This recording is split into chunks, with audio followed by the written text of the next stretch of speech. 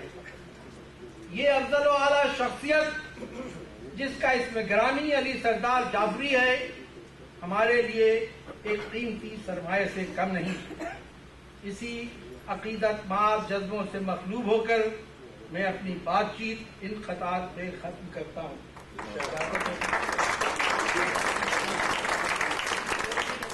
علی کے اسم بابرکت سے اعلیٰ مل گیا جذبہ، علی کے اسم بابرکت سے اعلیٰ مل گیا جذبہ، اور بلندی پر افق سے دور ہے پرواز کا نقشہ۔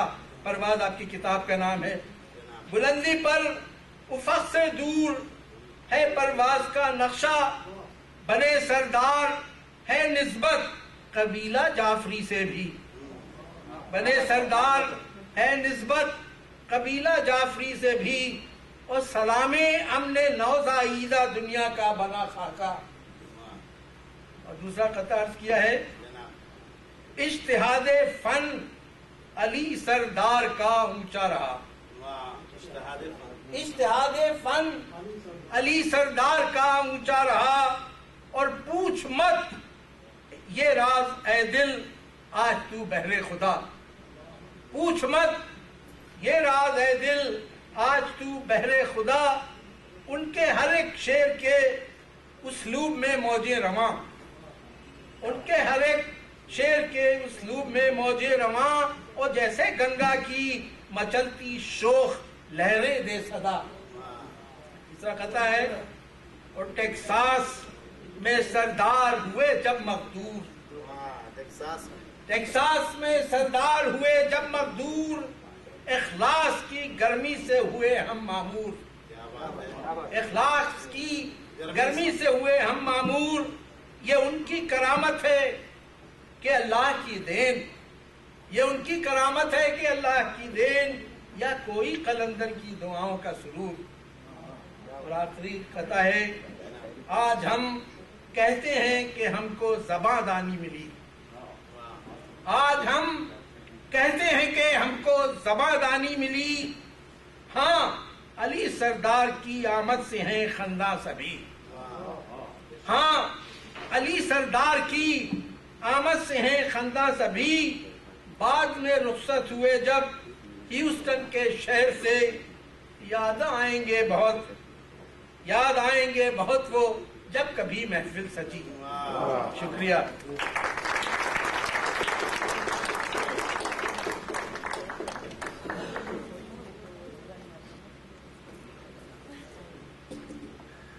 قدیر بھائی اس مختصر تقریر اور صرف 4 قطعوں پہ قناعت کا بے حد شکر گزار ہوں۔